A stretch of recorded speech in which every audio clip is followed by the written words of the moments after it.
Morning dear students. ഇപ്പം നമ്മൾ എടുത്തുകൊണ്ടിരിക്കുന്ന topic എന്ന് പറയുന്നത് കോസ്റ്റ് അക്കൗണ്ടിങ്ങിലെ മെറ്റീരിയൽസ് കൺട്രോൾ എന്നുള്ള ഹെഡിങ് ആണ് ഇപ്പോൾ എടുത്തുകൊണ്ടിരിക്കുന്നത്. ഇന്ന് നമുക്ക് ഡിസ്കസ് ചെയ്യാനുള്ളത്, കഴിഞ്ഞ ക്ലാസ്സിൽ നമ്മൾ ഡിസ്കസ് ചെയ്തത് പർച്ചേസ് പ്രൊസീജിയറായിട്ട് ബന്ധപ്പെട്ട ടോപ്പിക്കാണ്. അപ്പോൾ ഞാൻ പറഞ്ഞിരുന്നു പർച്ചേസ് പ്രൊസീജിയർ, അതുപോലെ തന്നെ എന്താണ് പർച്ചേസ് ഡിപ്പാർട്ട്മെൻറ്റ് ഫങ്ഷൻസ് ഒക്കെ ഇമ്പോർട്ടൻ്റ് ആയിട്ടുള്ള ടോപ്പിക് തന്നെയാണ്. ഇന്ന് എടുക്കുന്നത് വളരെ ഇമ്പോർട്ടൻ്റ് ആയിട്ടുള്ള ടോപ്പിക്കാണ്. അതായത് 4 മാർക്കിൻ്റെയൊക്കെ ചോദിക്കാവുന്ന ഒരു ടോപ്പിക്കാണ്. What are the differences between centralised purchasing and decentralised purchasing. അപ്പോൾ എന്താണ് സെൻട്രലൈസ്ഡ് പർച്ചേസിങ്, എന്താണ് ഡീസെൻട്രലൈസ്ഡ് പർച്ചേസിങ് എന്നാണ് ഇന്ന് നമുക്ക് നോക്കാനുള്ളത്. ആദ്യ ഭാഗമായിട്ട് അല്ലെങ്കിൽ അതിലെ ഫസ്റ്റ് പോയിൻ്റ് ആയിട്ടുള്ള സെൻട്രലൈസ്ഡ് പർച്ചേസിങ് എന്താണെന്ന് നോക്കാം. കഴിഞ്ഞ ക്ലാസ്സിൽ ചെറുതായിട്ടൊന്ന് എക്സ്പ്ലെയിൻ ചെയ്തു എന്താണ് സെൻട്രലൈസ്ഡ് പർച്ചേസിങ് എന്ന്, ചെറുതായിട്ട് നമ്മളൊന്ന് എക്സ്പ്ലെയിൻ ചെയ്തു. എങ്കിലും നമുക്ക് അത് എന്താണെന്ന് നോക്കാം. നമുക്ക് when all the materials needed by a concern are purchased by one purchase department, it is called centralized purchasing. When all the materials needed by a concern are purchased by one purchase department, it is called centralized purchasing. അതായത് ഒരു സ്ഥാപനത്തിലേക്ക് ആവശ്യമായിട്ടുള്ള എല്ലാ മെറ്റീരിയൽസും purchase department ഒന്നിച്ച് purchase ചെയ്യുകയാണെങ്കിൽ അതിനെ പറയുന്ന പേരാണ് centralised purchasing. Under this system the purchase function is centralised. അപ്പോൾ ഇതിൽ ഈ സിസ്റ്റത്തിൽ സെൻട്രലൈസ്ഡ് എന്ന് പറയുമ്പോൾ എന്താണ്, സെൻട്രലൈസ് ചെയ്തു എന്ന് പറഞ്ഞാൽ ഒരു സ്ഥാപനത്തിലേക്ക് ആവശ്യമായിട്ടുള്ള എല്ലാ മെറ്റീരിയൽസും ഒന്നിച്ച് പർച്ചേസ് ചെയ്യുന്നു. Then it is known as centralised. അതുകൊണ്ടാണ് അതിനെ എന്തായിട്ട് പറയുന്നത്, സെൻട്രലൈസ്ഡ് എന്ന് പറയും, അല്ലേ? അപ്പോൾ ഇവിടെ കുട്ടികൾ ശ്രദ്ധിക്കേണ്ട ഒരു കാര്യം എന്ന് പറയുന്നത്, പർച്ചേസ് ഡിപ്പാർട്ട്മെൻറ്റിൻ്റെ ജോലി എന്ന് പറയുന്നത് പർച്ചേസിങ് എക്സിക്യൂട്ട് ചെയ്യുക എന്നുള്ളതാണ്. അപ്പോൾ ആ എൻറ്റിറ്റിയിലെ, ആ കമ്പനിയിലെ എല്ലാ ഡിപ്പാർട്ട്മെൻറ്റിനും ആവശ്യമായിട്ടുള്ള ഗുഡ്സ് മെറ്റീരിയൽസൊക്കെ അവരെ ഒന്നിച്ച് എന്താണ് റിക്വയർമെൻറ്റ്സ് അന്വേഷിക്കുകയും അതൊന്നിച്ച് പർച്ചേസ് ചെയ്യുകയും ചെയ്യുന്ന മെത്തേഡിനെയാണ് അല്ലെങ്കിൽ സിസ്റ്റത്തിനെയാണ് നമ്മൾ എന്തായിട്ട് പറയുന്നത്, സെൻട്രലൈസ്ഡ് പർച്ചേസിങ് എന്ന് പറയുന്നത്. അപ്പോൾ കുട്ടികൾക്ക് സ്വാഭാവികമായിട്ട് അറിയാം എന്ത് കാര്യത്തിനും ഒരു അഡ്വാൻറ്റേജും ഡിസഡ്വാൻറ്റേജും ഉണ്ട്, അല്ലേ? സ്വാഭാവികമായിട്ടും സെൻട്രലൈസ്ഡ് പർച്ചേസിങ്ങിനും എന്തുണ്ട്, അഡ്വാൻറ്റേജസും ഡിസഡ്വാൻറ്റേജസും ഉണ്ട്, അല്ലേ? ഒറ്റ നോട്ടത്തിൽ ടെക്സ്റ്റിലേക്ക് പോകാതെ നമുക്ക് പറയാം എന്താണ് അഡ്വാൻറ്റേജസ് പർച്ചേസ് ചെയ്യുമ്പോൾ. സെൻട്രലൈസ്ഡ് പർച്ചേസിങ്ങിൻ്റെ അഡ്വാൻറ്റേജസ് എന്താ? സെൻട്രലൈസ്ഡ് പർച്ചേസിങ്ങിൻ്റെ ഒരു അഡ്വാൻറ്റേജ് എന്ന് പറയുന്നത്, നമുക്ക് പർച്ചേസിങ് വളരെ ഇക്കണോമിക്കലാക്കാൻ സാധിക്കും. കാരണം ബൾക്ക് പർച്ചേസ് ചെയ്യുമ്പോൾ ക്വാണ്ടിറ്റി ഡിസ്കൗണ്ട് ഉണ്ടാവും. അതുപോലെ തന്നെ നമുക്കറിയാം നമ്മുടെ പല ഡിപ്പാർട്ട്മെൻറ്റുകൾ പർച്ചേസ് ചെയ്യുമ്പോൾ അവിടെ ഒരു കറപ്ഷൻ ഉണ്ടാവാനുള്ള സാധ്യത കൂടുതലാണ്. ഇൻ്റർമീഡിയറീസ് കമ്മീഷൻ പോലെയുള്ള കാര്യങ്ങൾ ഉണ്ടാവാനുള്ള സാധ്യത കൂടുതലാണ്. അപ്പോൾ പർച്ചേസ് ഡിപ്പാർട്ട്മെൻറ്റ് ഒന്നിച്ച് പർച്ചേസ് ചെയ്യുമ്പോൾ അവിടെ വളരെ എഫക്റ്റീവായിട്ടുള്ള ഒരു പർച്ചേസ് ഡിപ്പാർട്ട്മെൻറ്റ് ഉണ്ടെങ്കിൽ നമുക്ക് വളരെ ഇക്കണോമിക്കലായിട്ട് എന്ത് ചെയ്യാം, പർച്ചേസ് ചെയ്യാം. പിന്നെ എല്ലാ രീതിയിലും നമുക്കറിയാലോ, നമുക്ക് സാധാരണഗതിക്ക് നമുക്കൊരു ബിസിനസ്സിൻ്റെ ലാഭം എന്ന് പറയുന്നത് വളരെ ചെറിയ പെർസെൻറ്റേജ് ആയിരിക്കും, അല്ലേ? അപ്പോൾ ട്രാൻസ്പോർട്ടേഷൻ്റെ പ്രോഫിറ്റ് ഉണ്ടായിരിക്കും. അതുപോലെ തന്നെ മറ്റൊരുപാട് മേഖലകളിൽ നമുക്ക് ബെനിഫിഷ്യലായിട്ടുണ്ടാവും എന്താണ് ഈ സെൻട്രലൈസ്ഡ് പർച്ചേസിങ് ആകുമ്പോൾ. അതുപോലെ തന്നെ കുറേ എന്താണ് ഡ്രോബാക്സും ഉണ്ടാവും. ഒന്നിച്ച് പർച്ചേസ് ചെയ്യുമ്പോൾ സ്റ്റോറേജ് സിസ്റ്റം വേണം, അത്രയും പൈസ നമുക്ക് ഇൻവെസ്റ്റ് ചെയ്യാൻ വേണം, കേട്ടോ. അതൊക്കെയാണ് അതിൻ്റെ അഡ്വാൻറ്റേജസും ഡിസഡ്വാൻറ്റേജസും നമുക്ക് പോയിൻറ്റ്സ് ഒറ്റ നോട്ടത്തിൽ പെട്ടെന്ന് വളരെ ക്വിക്കായിട്ട് പറയാൻ പറ്റുന്നു. ഇനി നമുക്ക് ടെക്സ്റ്റിലെ പോയിൻറ്റ്സ് എന്തൊക്കെയാണെന്ന് നോക്കാം. നമുക്ക് അഡ്വാൻറ്റേജസ് എന്തൊക്കെയാണെന്ന് നോക്കാം സെൻട്രലൈസ്ഡ് പർച്ചേസിൻ്റെ. ഒന്ന്, centralised purchasing helps to make bulk purchases. Then it enables the firm to obtain trade discount, credit facilities etcetera. Bulk purchases ആണ് സാധാരണഗതിയിൽ സെൻട്രലൈസ്ഡ് പർച്ചേസിങ് നടത്തുമ്പോൾ ഉണ്ടായിരിക്കുക. അപ്പോൾ ബൾക്ക് പർച്ചേസിംഗ് എന്ന് പറയുമ്പോൾ വലിയ പർച്ചേസിങ് വരുമ്പോൾ അത് സ്വാഭാവികമായിട്ടും ട്രേഡ് ഡിസ്കൗണ്ട്, ക്വാണ്ടിറ്റി ഡിസ്കൗണ്ട് പോലെയുള്ള കാര്യങ്ങൾക്ക് വളരെ ഇമ്പോർട്ടൻസ് ഉണ്ട്. അല്ലെങ്കിൽ സിമ്പിളായിട്ട് പറഞ്ഞാൽ എന്താണ്, വലിയ പർച്ചേസിങ് നടത്തുമ്പോൾ ക്വാണ്ടിറ്റി ഡിസ്കൗണ്ട്, ഹൈ ഡിസ്കൗണ്ട് കിട്ടും. ഒന്ന്. രണ്ട്, അവരുടെ ക്രെഡിറ്റ് ഫെസിലിറ്റീസൊക്കെ നമുക്ക് കൃത്യമായിട്ട് എൻജോയ് ചെയ്യാൻ സാധിക്കും. ഇപ്പോൾ വലിയ ഫേമുകളൊക്കെ ആണെങ്കിൽ 1 month 2 month ക്രെഡിറ്റൊക്കെ ഉണ്ടെങ്കിൽ ആ ക്രെഡിറ്റ് ഫെസിലിറ്റി നമുക്ക് കൃത്യമായിട്ട് അവൈലബിൾ ആയിരിക്കും. രണ്ടാമത്തെ point, large scale purchasing results in economy in transport cost. അത് ട്രാൻസ്പോർട്ട് കോസ്റ്റിൽ വളരെ ഇക്കണോമിക്കലായിരിക്കും. നമ്മളിപ്പോൾ ഒരു പ്രോഡക്റ്റ്, ഞാൻ നേരത്തെ എക്സാമ്പിൾ പറഞ്ഞിരുന്നു, മുംബൈയിൽ നിന്ന് തൃശ്ശൂരിലേക്ക് ഒരു പ്രോഡക്റ്റ് ലോറിയിൽ കയറ്റി അയക്കുന്നതിന് നമുക്കൊരു ചാർജ് ഉണ്ടാവും, അല്ലേ, ഒരു ചാർജ് വരും, അതിനെ ഫ്രൈറ്റ് എന്ന് പറയും. ഒരു ലോറി ഫുള്ളായിട്ട് ഒരു ലോഡ് നമ്മൾ ഫുള്ളായിട്ട് അയക്കുകയാണെങ്കിൽ നമുക്കെന്താണ് കമ്പാരിറ്റീവ്ലി അല്ലേ, കമ്പയർ ചെയ്യുമ്പോൾ അത്രയധികം ലോഡ് വെച്ച് കമ്പയർ ചെയ്യുമ്പോൾ പെർ യൂണിറ്റ് വരുന്ന എന്താണ് ട്രാൻസ്പോർട്ടേഷൻ കോസ്റ്റ് വളരെ കുറവായിരിക്കും. അപ്പോൾ ഒന്നിച്ച് കൊണ്ടുവരുമ്പോൾ ട്രാൻസ്പോർട്ടേഷൻ കോസ്റ്റ് വളരെ കുറവായിരിക്കും. മൂന്നാമത്തെ point, centralised purchasing helps to achieve better control on purchasing. വളരെ എന്താണ് പർച്ചേസിങ്ങിൽ ഞാൻ നേരത്തെ പറഞ്ഞില്ലേ, ബെറ്റർ കൺട്രോൾ ഇൻവോൾവ് ചെയ്യാൻ നമുക്ക് എന്താണ് അവിടെ കൺട്രോൾ ചെയ്യാൻ നമുക്ക് സാധ്യമാവുന്നു. നാലാമത്തെ point, centralised purchasing department is manned by experts in the field of purchasing അല്ലേ.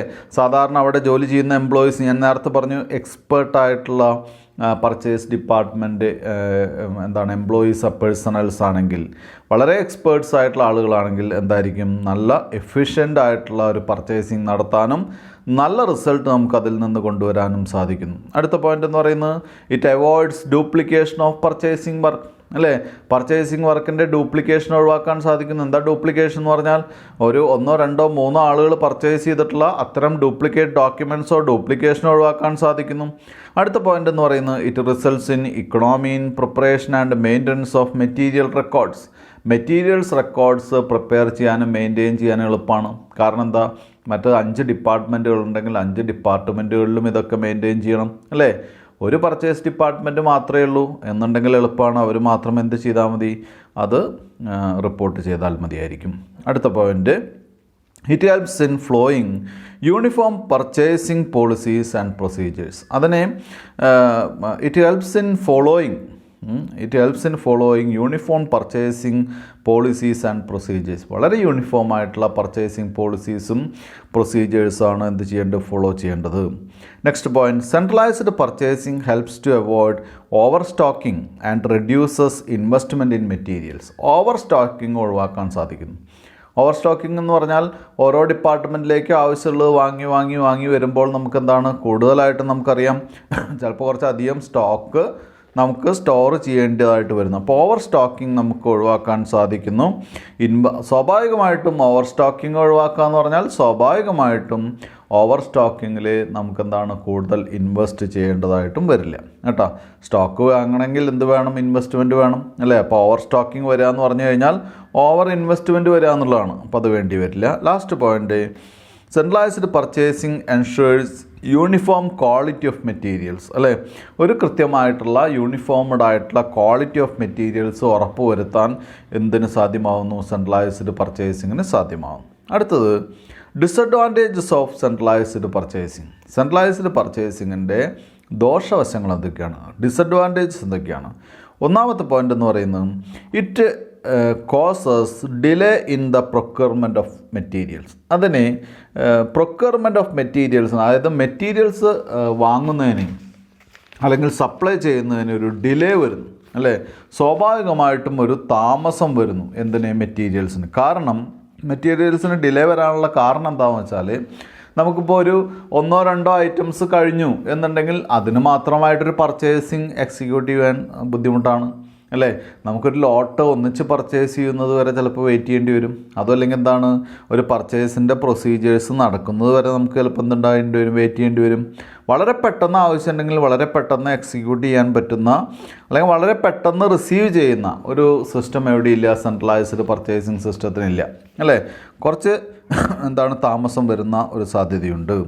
രണ്ടാമത്തെ point, in the case of centralised purchasing the concern cannot enjoy the benefit of local purchase അല്ലേ. ഒരിക്കലും നമുക്ക് ലോക്കൽ പർച്ചേസ് എന്നുള്ള ഗുണം നമുക്ക് ഒരിക്കലും കിട്ടില്ല. അതായത് ആവശ്യമുള്ളത് പെട്ടെന്ന് അപ്പം തന്നെ അവൈലബിൾ ആയിട്ടുള്ള മാർക്കറ്റിൽ നിന്ന് വാങ്ങാം, ഏറ്റവും ചീപ്പായിട്ടുള്ള ഐറ്റംസ് നോക്കി സെലക്ട് ചെയ്ത് വാങ്ങുക, അതൊന്നും സാധിക്കില്ല.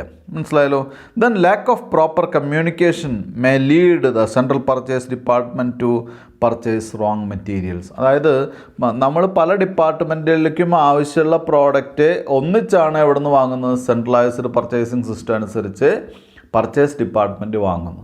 അപ്പോൾ പർച്ചേസ് ഡിപ്പാർട്ട്മെൻറ്റ് വാങ്ങുന്ന ഐറ്റംസ് അവർക്ക് കൃത്യമായിട്ടുള്ള കമ്മ്യൂണിക്കേഷൻ നടന്നില്ലെങ്കിൽ, ഇപ്പോൾ സ്പെസിഫിക്കേഷൻസ് ഒന്നും കറക്റ്റായിട്ട് ആർക്കും അറിയണമെന്നില്ല, ഈ പർച്ചേസ് ഡിപ്പാർട്ട്മെൻറ്റിന് അറിയണമെന്നില്ല. അപ്പോൾ ഇത്തരം കാര്യത്തിൽ ഇത്തരം സമയങ്ങളിൽ കുട്ടികൾ ശ്രദ്ധിക്കേണ്ട ഒരു കാര്യം എന്താണെന്ന് വെച്ചാൽ ഈ കമ്മ്യൂണിക്കേഷൻ ബിറ്റ്വീൻ ടു ഡിപ്പാർട്ട്മെൻറ്റ്സ് അത് കറക്റ്റ് ആയാൽ മാത്രമേ കൃത്യമായിട്ടുള്ള പ്രോഡക്റ്റുകൾ വാങ്ങാൻ ആർക്ക് സാധിക്കുകയുള്ളൂ, പർച്ചേസ് ഡിപ്പാർട്ട്മെൻറ്റിന് സാധിക്കുകയുള്ളൂ. അല്ലെങ്കിൽ മോശമാവാനുള്ള സാധ്യതയുണ്ട്.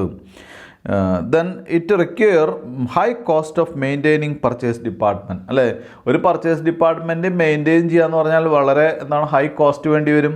അല്ലേ, വലിയ സ്ഥാപനങ്ങളാണെങ്കിൽ തീർച്ചയായിട്ടും അതൊരു അധിക ചിലവാവില്ല. പക്ഷേ ചെറിയ സ്ഥാപനങ്ങളാണെങ്കിൽ സ്വാഭാവികമായിട്ടും അതൊരു അഡീഷണൽ എക്സ്പെൻസ് ആണ്. അപ്പോൾ സെൻട്രലൈസ്ഡ് പർച്ചേസിങ്ങിന് ഹൈ കോസ്റ്റ് വരും. എന്തിന്? പർച്ചേസ് ഡിപ്പാർട്ട്മെൻറ്റ് മെയിൻറ്റെയിൻ ചെയ്യുന്നതിന് വേണ്ടി. അടുത്തത് നെക്സ്റ്റ് പോയിൻ്റ് എന്ന് പറയുന്നത് it is not suitable for concerns with branches functioning at a distant places. പല സ്ഥലങ്ങളിൽ ബ്രാഞ്ചുള്ളൊരു സ്ഥാപനത്തിന് ബുദ്ധിമുട്ടാണ്. ഇപ്പം ഒരു വലിയ കമ്പനിയാണ്, അവർക്ക് പ്ലാന്റുകളുള്ളത് മുംബൈയിൽ പ്ലാന്റ് ഉണ്ട്, ചെന്നൈയിൽ പ്ലാന്റ് ഉണ്ട്, ഹൈദരാബാദ് പ്ലാന്റ് ഉണ്ട്. അപ്പോൾ ഈ പ്ലാന്റുകൾക്കൊക്കെ പല സ്ഥലങ്ങളിലാണ് കിടക്കുന്നത്. സെൻട്രലൈസ്ഡ് പർച്ചേസിങ് സിസ്റ്റത്തിൽ വാങ്ങിയാൽ തന്നെ ഒരു വലിയ ട്രാൻസ്പോർട്ടേഷൻ കോസ്റ്റ് വരും. ഈ ഓരോ സ്ഥാപനത്തിലേക്കും ഈ ഓരോ പ്ലാന്റിലേക്കും ഐറ്റംസ് സപ്ലൈ ചെയ്യാൻ കുറച്ച് താമസമെടുക്കും. അപ്പോൾ സ്വാഭാവികമായിട്ടും ഇത് എന്തിനെ എഫക്റ്റ് ചെയ്യും? ഇതിനെ സെൻട്രലൈസ്ഡ് പർച്ചേസിങ്ങിനെ എഫക്റ്റ് ചെയ്യുന്ന കാര്യമാണ്. ഇതാണ് സെൻട്രലൈസ്ഡ് പർച്ചേസിങ് എന്താണെന്ന് കുട്ടികൾക്ക് മനസ്സിലായി. ഒരു സ്ഥാപനത്തിലെ ഒരു എൻറ്റിറ്റിയിൽ ഒരു കമ്പനിയിൽ എത്ര ഡിപ്പാർട്ട്മെൻറ്റുകളുണ്ടോ, എത്ര പ്ലാന്റുകളുണ്ടോ അത്രയും പ്ലാന്റുകളിലേക്ക് ഒന്നിച്ച് ഒരു പർച്ചേസ് ഡിപ്പാർട്ട്മെൻറ്റ് ഒന്നിച്ച് പർച്ചേസ് ചെയ്യുന്ന സിസ്റ്റത്തിനെയാണ് നമ്മൾ സെൻട്രലൈസ്ഡ് പർച്ചേസിങ് എന്ന് പറയുന്നത്. അതിൻ്റെ അഡ്വാൻറ്റേജസും ഡിസഡ്വാൻറ്റേജസുമാണ് നമ്മൾ ഇത്ര നേരം ഡിസ്കസ് ചെയ്തത്. അടുത്ത ഡീസെൻട്രലൈസ്ഡ് പർച്ചേസിങ് കേട്ടോ. സെൻട്രലൈസ്ഡ് പർച്ചേസിങ് എന്ന് പറയുന്നത് എല്ലാ ഡിപ്പാർട്ട്മെൻറ്റുകൾക്കും വേണ്ടി ഒരു പർച്ചേസ് ഡിപ്പാർട്ട്മെൻറ്റ് പർച്ചേസ് ചെയ്യണം. എല്ലാ പ്ലാന്റുകൾക്കും വേണ്ടി ഒരു പർച്ചേസ് ഡിപ്പാർട്ട്മെൻറ്റ് പർച്ചേസ് ചെയ്യണം. സ്വാഭാവികമായിട്ടും സെൻട്രലൈസ്ഡ് പർച്ചേസിങ്ങിൻ്റെ ഓപ്പോസിറ്റാണ് എന്ത് വരിക? ഡീസെൻട്രലൈസ്ഡ് പർച്ചേസിങ് വരിക. എന്താണെന്ന് നോക്കാം നമുക്ക്. Decentralized purchasing is a system in which each department makes its own purchases. അല്ലേ, ഓരോ ഡിപ്പാർട്ട്മെൻറ്റും സ്വന്തമായിട്ട് പർച്ചേസ് ചെയ്യുന്ന അവരവർക്ക് ആവശ്യമുള്ള ഐറ്റംസ് അവരവർ തന്നെ നോക്കി വാങ്ങിക്കുന്ന സിസ്റ്റത്തിനെയാണ് നമ്മൾ എന്തായിട്ട് പറയുന്നത്? ഡീസെൻട്രലൈസ്ഡ് പർച്ചേസിംഗ് എന്ന് പറയുന്നത്. അടുത്തത് അതിൽ തന്നെ പറയുന്നു, under this system the purchase function is decentralised. Purchase function എന്ത് ചെയ്യുന്നു? ഡീസെൻട്രലൈസ്ഡ് ആണ്, നമുക്കറിയാലോ അല്ലേ. അതുകൊണ്ടാണ് ഇതിനല്ലെങ്കിൽ ഓരോ ഡിപ്പാർട്ട്മെൻറ്റും സിംഗിളായിട്ട് അല്ലെങ്കിൽ സെപ്പറേറ്റ് ആയിട്ട് പർച്ചേസ് ചെയ്യുന്ന കാരണം കൊണ്ടാണ് ഇതിനെ ഡീസെൻട്രലൈസ്ഡ് പർച്ചേസിംഗ് എന്ന് പറയുന്നത്. ദെൻ എന്തൊക്കെയാണെന്ന് നോക്കാം നമുക്ക് അല്ലേ. ഡീസെൻട്രലൈസ്ഡ് പർച്ചേസിങ് എന്ത് ചെയ്യാം? നേരത്തെയുള്ള സെൻട്രലൈസ്ഡ് പർച്ചേസിങ്ങിൻ്റെ എല്ലാ ഡ്രോബാക്സും ഡിസഡ്വാൻറ്റേജസും തന്നെ ഇവിടെ എന്ത് ചെയ്യുന്നു? ഇവിടെ കവർ ചെയ്യാൻ പറ്റുന്ന ഒരു പർച്ചേസിങ് സിസ്റ്റമാണ് ഡീസെൻട്രലൈസ്ഡ് പർച്ചേസിങ്. മനസ്സിലായല്ലോ എന്താണ് ഞാൻ പറഞ്ഞത്?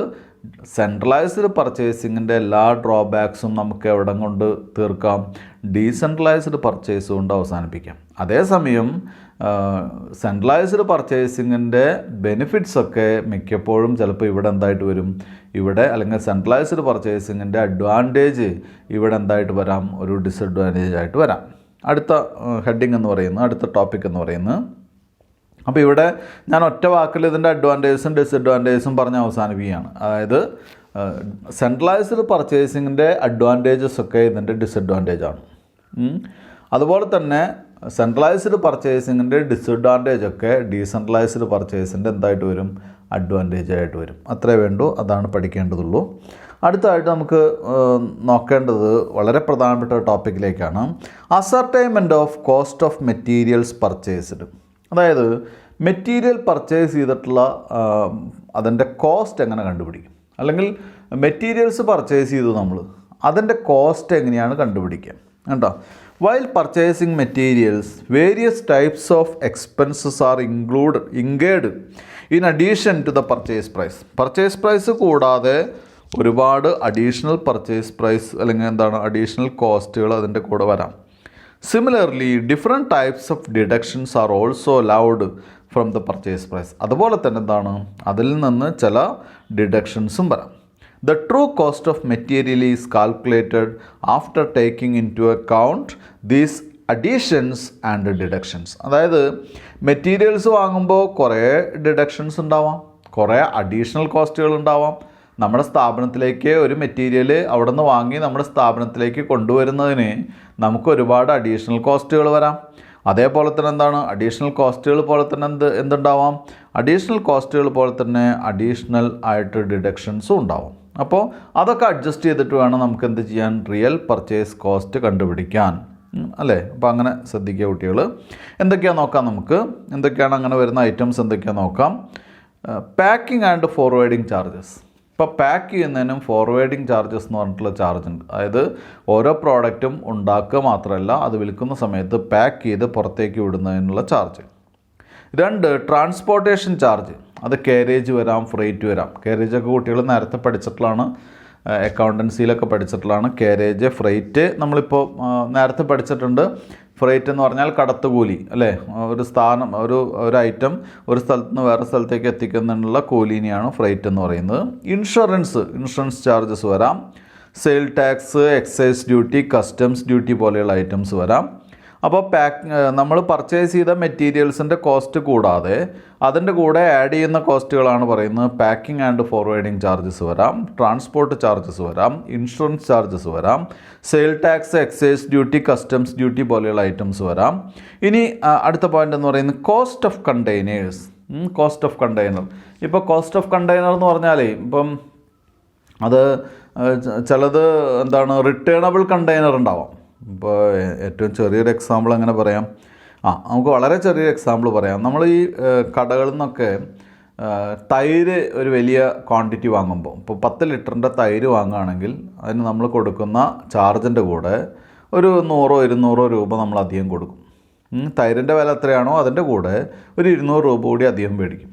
എന്നിട്ട് ഈ ക്യാൻ നമ്മൾ വീട്ടിൽ കൊണ്ടുവന്ന് തൈര് എടുത്തതിന് ശേഷം, അല്ലെങ്കിൽ കല്യാണമോ മറ്റോ ആവശ്യങ്ങൾക്കോ കൊണ്ടുവന്ന് തൈര് എടുത്തതിന് ശേഷം അപ്പം തന്നെ വെള്ളം ഒഴിച്ച് കഴുകി വെക്കണം, അല്ലെങ്കിൽ വെള്ളം നിറച്ച് അപ്പം തന്നെ ക്ലീൻ ചെയ്ത് വെക്കണം. എന്നിട്ട് ക്ലീൻ ചെയ്ത് വെച്ച് മുഴുവനായിട്ട് ക്ലീൻ ചെയ്ത് അതിനടുത്ത ദിവസം എപ്പോഴാണോ നമ്മൾ ഈ ക്യാൻ റിട്ടേൺ ചെയ്യുന്നത് അപ്പോൾ അവരെന്ത് ചെയ്യും, നമ്മൾ അഡീഷണൽ ആയിട്ട് കൊടുത്ത 200 രൂപ അവർ തിരിച്ചു തരും. ആ 200 രൂപ 200 300 അല്ലെങ്കിൽ 50 100 എത്രയാണെങ്കിലും അത് ആ എമൗണ്ട് എന്തിനു വേണ്ടിയിട്ടുള്ള എമൗണ്ടാണ്, ഈ ക്യാൻ്റെ വിലയാണത്. അപ്പോൾ ക്യാൻ്റെ വില നമ്മൾ തിരിച്ചു കൊടുത്താൽ മാത്രമേ നമുക്ക് എന്ത് ചെയ്യുള്ളൂ, തിരിച്ചു തരുള്ളൂ. അത് മാത്രമല്ല, ചില ആളുകൾ ഇത് തൈരൊക്കെ ഒഴിച്ചു കഴിഞ്ഞാൽ അത് കഴുകാതെ വെക്കും, അല്ലെങ്കിൽ കുറച്ച് നേരം കഴിഞ്ഞിട്ടേ അത് വാഷ് ചെയ്യുള്ളൂ. അങ്ങനെ വാഷ് ചെയ്യാതെ കുറച്ച് നേരം വെച്ച് കഴിഞ്ഞാൽ പിന്നെ അത് തിരിച്ചു കൊടുത്താലും അവരെന്ത് ചെയ്യില്ല, അത് എടുക്കില്ല. അതിലൊരു ബാഡ് സ്മെല്ലുണ്ടാവും. മനസ്സിലായല്ലോ? അപ്പോൾ കൃത്യമായിട്ട് അത് കറക്റ്റായിട്ട് റിട്ടേൺ ചെയ്യുന്ന ആളുകൾക്ക് മാത്രമേ ആ പൈസ അവർ തിരിച്ചു കൊടുത്ത് ക്യാൻ വാങ്ങി വയ്ക്കുള്ളൂ. അതല്ലാതെ നമ്മൾ പ്രോപ്പറായിട്ട് വാഷ് ചെയ്യാൻ വൈകി അല്ലെങ്കിൽ വാഷ് ചെയ്യാതെ കൊടുക്കുന്ന കാര്യങ്ങളൊക്കെ ഉണ്ട്. അങ്ങനെയാണെങ്കിൽ അവർ ആ ക്യാൻ നമ്മളോട് തന്നെ എടുത്തോളാൻ പറയും, പൈസയും തിരിച്ചു തരില്ല. അതാണ് അതിൻ്റെ കണ്ടീഷൻ. മിക്കപ്പോഴും അവർ അത് വിൽക്കുമ്പോൾ തന്നെ പറയും. അതുപോലെ ഒരു കാര്യം തന്നെയാണ് ഇവിടെ കണ്ടെയ്നറിൻ്റെ കേസിൽ. കണ്ടെയ്നർ കൃത്യമായിട്ടുള്ള സ്റ്റേജിൽ അല്ലെങ്കിൽ കൃത്യമായിട്ടുള്ള മെത്തേഡിൽ നമ്മൾ തിരിച്ച് കൊടുക്കുകയാണെങ്കിൽ ആ കണ്ടെയ്നറിൻ്റെ പൈസ നമുക്ക് കുറവ് കിട്ടും. അപ്പോൾ അത്തരം കേസുകളിൽ നമുക്ക് എന്ത് ചെയ്യാം, നമ്മളൊരു ബിസിനസ്മാൻ ആയതുകൊണ്ട് അല്ലെങ്കിൽ ഒരു ബിസിനസ് ആയതുകൊണ്ട് കൃത്യമായിട്ട് തിരിച്ചു കൊടുക്കുമെന്ന് അസ്യൂം ചെയ്യാം. അപ്പോൾ എന്ത് ചെയ്യാനേ പാടുള്ളൂ, ഇപ്പോൾ 1000 രൂപയാണ് കണ്ടെയ്നറിൻ്റെ കോസ്റ്റ്, അല്ലേ? കണ്ടെയ്നർ റിട്ടേൺ ചെയ്യുകയാണെങ്കിൽ നമുക്ക് ഒരു 250 രൂപ കുറവ് കിട്ടും. അപ്പോൾ അങ്ങനെയാണെങ്കിൽ കണ്ടെയ്നർ വാങ്ങുമ്പോൾ നമ്മൾ എത്ര എഴുതാൻ പാടുള്ളൂ, 750 രൂപ എഴുതാൻ പാടുള്ളൂ. കാരണം എന്താ, 250 രൂപ കുറവ് കിട്ടുന്നതാണ്. അപ്പോൾ അങ്ങനെ അത്തരം ഐറ്റംസ്. ഇനി എന്താണ്, following items are deducted from the invoice price. ഇനി ഇൻവോയ്സ് പ്രൈസിൽ നിന്ന് കുറയ്ക്കുന്ന ഐറ്റംസ് ഉണ്ട്. എന്താണ്, ക്വാണ്ടിറ്റി ഡിസ്കൗണ്ട്, ദെൻ എന്താണ്, ട്രേഡ് ഡിസ്കൗണ്ട്. ഇപ്പോൾ പല ഐറ്റംസും നമുക്കറിയാം, അവരുടെ ഇപ്പോൾ വലിയ കമ്പനിയിലൊക്കെ ഐറ്റംസ് മേടിക്കാൻ പോയി അവരുടെ പ്രൈസ് ലിസ്റ്റ് ഉണ്ടാവും. ആ പ്രൈസ് ലിസ്റ്റ് നോക്കിക്കഴിഞ്ഞാൽ എല്ലാ ഐറ്റത്തിൻ്റെയും പ്രൈസ് ഇട്ടിട്ടുണ്ടാവും. അതിന് താഴെ എഴുതിയിട്ടുണ്ടാവും എന്താണ്, ട്രേഡ് ഡിസ്കൗണ്ട് എത്രയാണ്, 10%. അതുകൂടാതെ ക്വാണ്ടിറ്റി ഡിസ്കൗണ്ട് ഉണ്ടാവും. ക്വാണ്ടിറ്റി ഡിസ്കൗണ്ട് എന്ന് പറഞ്ഞാൽ ഇപ്പോൾ നമുക്കറിയാം, ചില ഐറ്റംസൊക്കെ ഒരു ബോക്സ് ആയിട്ട് എടുക്കുകയാണെങ്കിൽ അഡീഷണൽ ഡിസ്കൗണ്ടാണ്. ഒരു ബോക്സിൽ ഒരുപാട് നമ്പർ ഉണ്ടാവും. ആ ഒരുപാട് നമ്പർ ഇൻവെസ്റ്റ് ചെയ്യാൻ കപ്പാസിറ്റി ഉള്ള ആളുകൾ മാത്രമേ അത് വാങ്ങുള്ളൂ. അപ്പോൾ അത്തരം കാര്യങ്ങൾ ശ്രദ്ധിക്കുക. അപ്പോൾ ട്രേഡ് ഡിസ്കൗണ്ട് എന്ന് പറഞ്ഞാൽ അതിലെ ഏത് ഐറ്റം എടുത്താലും, ഇപ്പോൾ നമ്മളൊരു ഐറ്റം എടുത്ത്, ഒരു ടൂത്ത് പേസ്റ്റാണ് ഒരു ഐറ്റം, കോൾഗേറ്റിൻ്റെ, അതിന് 20 രൂപയാണ് റേറ്റ്. ട്രേഡ് ഡിസ്കൗണ്ട് 10% ഡിസ്കൗണ്ടാണ്, അല്ലേ? അപ്പോൾ ഒരൈറ്റത്തിന് 20 രൂപയാണ് വില. അത് ഇൻറ്റു 100 പാക്കാണ്, നമ്മൾ 100 പാക്കറ്റാണ്, 100 നമ്പറാണ് നമ്മൾ വാങ്ങുന്നത്, പർച്ചേസ് ചെയ്യുന്നു സെയിൽ നടത്താൻ വേണ്ടി. അപ്പോൾ ഒരെണ്ണത്തിന് 20 ഇൻറ്റു 100 എത്രയാണെങ്കിൽ ബില്ലിൻ്റെ ഇൻവോയ്സ് എഴുതി, ലെസ് ട്രേഡ് ഡിസ്കൗണ്ട് 20%, അല്ലേ? ആ എമൗണ്ടിൻ്റെ 20% ഡിസ്കൗണ്ട്. എന്നിട്ടാണ് നമ്മൾ ബാക്കിയുള്ള കോസ്റ്റുകൾ ആഡ് ചെയ്യുന്നു. മനസ്സിലായല്ലോ? എന്നിട്ടാണ് ബാക്കിയുള്ള ഐറ്റംസ് ആഡ് ചെയ്യുന്നത്. ഇനി ഏറ്റവും അവസാനം അല്ലെങ്കിൽ അതിന് തൊട്ട് താഴെ തന്നെ ട്രേഡ് ഡിസ്കൗണ്ട് കുറച്ചിട്ട് വീണ്ടും എന്തെടുക്കാം? ക്വാണ്ടിറ്റി ഡിസ്കൗണ്ട് എടുക്കാം. ഇപ്പോൾ നമ്മൾ 100 എണ്ണത്തിൻ്റെ 10 പാക്കറ്റ് എടുക്കണം, 1000 നമ്പറാണ് നമ്മൾ എടുക്കുന്നത്. 1000 ഐറ്റം എടുത്തു കഴിഞ്ഞാൽ അഡീഷണൽ ക്വാണ്ടിറ്റി ഡിസ്കൗണ്ട് എത്ര വരുന്നു? ഒരു 5% കൂടി അഡീഷണൽ ക്വാണ്ടിറ്റി ഡിസ്കൗണ്ട് വരുന്നു. അപ്പോൾ ഇങ്ങനെ അഡീഷണലായിട്ട് ഡിസ്കൗണ്ട് ഉണ്ടാവും. അപ്പോൾ നമ്മുടെ ഡ്യൂട്ടി എന്താണെന്ന് വെച്ചാൽ ഇത് ഈ ബിസിനസ്സായിട്ട് ഇൻഡസ്ട്രി ആയിട്ട് ബന്ധപ്പെട്ടുള്ള കുട്ടികൾക്ക്, അല്ലെങ്കിൽ വീട്ടിലെ അച്ഛനോ അല്ലെങ്കിൽ ബ്രദേഴ്സോ അല്ലെങ്കിൽ അമ്മയോ ഒക്കെ ഇത്തരം കച്ചവടമായിട്ടോ അല്ലെങ്കിൽ ട്രേഡോ ആയിട്ടോ ഇൻഡസ്ട്രി ആയിട്ടൊക്കെ ബന്ധപ്പെട്ട കുട്ടികൾക്ക് ഇതറിയാം, അവർക്ക് കൃത്യമായിട്ട് ഇത് അറിയാൻ പറ്റുന്നതായിരിക്കും. അല്ലാത്തവർക്ക് മനസ്സിലാക്കുക, ഇങ്ങനെയാണ് നമ്മൾ എന്ത് ചെയ്യുന്നത്, ഒരു പ്രോഡക്റ്റ് വാങ്ങുമ്പോൾ അതിൻ്റെ നെറ്റ് കോസ്റ്റ് കണക്കാക്കുക എങ്ങനെയാണ്, പർച്ചേസ് പ്രൈസ്, അതിൽ നിന്ന് ഡിസ്കൗണ്ടുകൾ കുറയ്ക്കുക. ഡിസ്കൗണ്ടുകൾ കുറച്ച് അവിടെ ക്യാഷ് ഡിസ്കൗണ്ട് വരില്ല കേട്ടോ. ക്യാഷ് ഡിസ്കൗണ്ട് ഒരിക്കലും ഇൻവോയ്സിൽ കുറയ്ക്കില്ല. അത് ഏറ്റവും അവസാനം ക്യാഷ് സ്പീഡി പേയ്മെൻ്റ് ആക്കാൻ വേണ്ടി വരുന്ന ഡിസ്കൗണ്ടാണ് ക്യാഷ് ഡിസ്കൗണ്ട് എന്ന് പറയുന്നത്. അപ്പോൾ ഇത് എന്ത് ചെയ്യാം, ഈ ട്രേഡ് ഡിസ്കൗണ്ട്, ക്വാണ്ടിറ്റി ഡിസ്കൗണ്ടൊക്കെ കുറച്ചിട്ടാണ് നമ്മൾ എന്ത് ചെയ്യുക, GST ചാർജ് ചെയ്യുന്നു. അതിനുശേഷം നമ്മൾ ട്രാൻസ്പോർട്ടേഷൻ കോസ്റ്റ്, അതുപോലെ തന്നെ കാരേജ്, അത്തരം കോസ്റ്റ്, അഡീഷണൽ കോസ്റ്റുകളൊക്കെ ഇതൊക്കെ കൊടുത്താലാണ് ഈ പ്രോഡക്റ്റ്, നമ്മുടെ മെറ്റീരിയൽസ് നമ്മുടെ സ്ഥാപനത്തിലേക്ക് എത്തുള്ളൂ. ആ എമൗണ്ട് കാൽക്കുലേറ്റ് ചെയ്യുന്നതിനെയാണ് നമ്മൾ കാൽക്കുലേഷൻ ഓഫ് കോസ്റ്റ് ഓഫ്, അല്ലെങ്കിൽ ascertainment of cost of material purchased എന്ന് പറയുന്നത്. അടുത്ത ഹെഡ് എന്ന് പറയുന്നത് ഇതിൽ തന്നെയുള്ളതാണ് joint cost of purchases. Joint cost of purchases എന്ന് പറയുന്നത് some expenses are incurred jointly for different types of materials purchased in one lot. Example carriage, insurance, sale tax et cetera, അല്ലേ? ഇപ്പം നമ്മുടെ പ്രോഡക്റ്റ് എന്ന് പറയുന്നത് എന്താണ് നമുക്ക് എക്സാമ്പിളായിട്ട് പറയാൻ സാധിക്കുക? നമ്മുടെ പ്രോഡക്റ്റ് എന്ന് പറയുന്നത് ഇപ്പം PVC പൈപ്പ്സ് ഒക്കെയാണെന്ന് വിചാരിക്കുക. PVC പൈപ്പാണ്. PVC പൈപ്പ് കുട്ടികൾ കണ്ടിട്ടുണ്ടാവുമല്ലോ, നമ്മുടെ വീട്ടിലൊക്കെ ടാപ്പിൽ വെള്ളം എത്തിക്കുന്ന പൈപ്പ്, പ്ലംബിങ്ങിന് ഉപയോഗിക്കുന്ന പൈപ്പ്. അപ്പോൾ ഇത് നമ്മൾ ഒരു ലോട്ടായിട്ട് തൃശ്ശൂരിൽ നിന്ന് പർച്ചേസ് ചെയ്തു, അല്ലേ? അല്ലെങ്കിൽ എറണാകുളത്ത് നിന്ന് പർച്ചേസ് ചെയ്തു. തൃശ്ശൂരാണ് നമ്മുടെ ബിസിനസ്. അപ്പോൾ അങ്ങനെ പർച്ചേസ് ചെയ്തപ്പോൾ നമ്മൾ എന്ത് ചെയ്തു, എല്ലാ ടൈപ്പ് സൈസ് പൈപ്പുകളും നമ്മൾ പർച്ചേസ് ചെയ്തു. 4 ഇഞ്ച് പൈപ്പുണ്ട്, അതുപോലെ തന്നെ 4 ഇഞ്ച് പൈപ്പ് എന്ന് പറയുന്നത് ഈ ടോയ്ലറ്റിനൊക്കെ വേസ്റ്റിനൊക്കെ ഇടാനുള്ള പൈപ്പാണ്. 3/4 ഇഞ്ച് പൈപ്പുണ്ട്, അത് വെള്ളത്തിനൊക്കെ ടാപ്പിനൊക്കെ ഉപയോഗിക്കുന്ന പൈപ്പാണ്. പിന്നെ 1 ഇഞ്ച്, 1.25 ഇഞ്ച്, 2 ഇഞ്ച്, 2.5 ഇഞ്ച്, അങ്ങനെയുള്ള പല സൈസിലുള്ള, പല വലുപ്പത്തിലുള്ള, പല തിക്നെസ്സിലുള്ള പൈപ്പുകൾ നമ്മൾ ഓർഡർ ചെയ്തു. അത് എടുത്ത് നോക്കിയപ്പോൾ ഒരു ലോഡ് പൈപ്പുണ്ട്. ഒരു ലോഡ് എന്ന് പറഞ്ഞാൽ ഒരു ലോറി ഫുള്ളായിട്ട് നിറയുന്നതിനെയാണ് ഒരു ലോഡ് എന്ന് പറയുന്നത്. ഒരു ലോഡ് പൈപ്പ് നമ്മൾ എറണാകുളത്ത് നിന്ന് പർച്ചേസ് ചെയ്തു. അത് നമ്മുടെ ബിസിനസ്സിലേക്ക്, തൃശ്ശൂരുള്ള ബിസിനസ്സിലേക്ക് എത്തിക്കുമ്പോൾ നമുക്കതിന് കോസ്റ്റ് വരും. എങ്ങനെയാണ്? പൈപ്പിൻ്റെ വില വരും, അല്ലേ?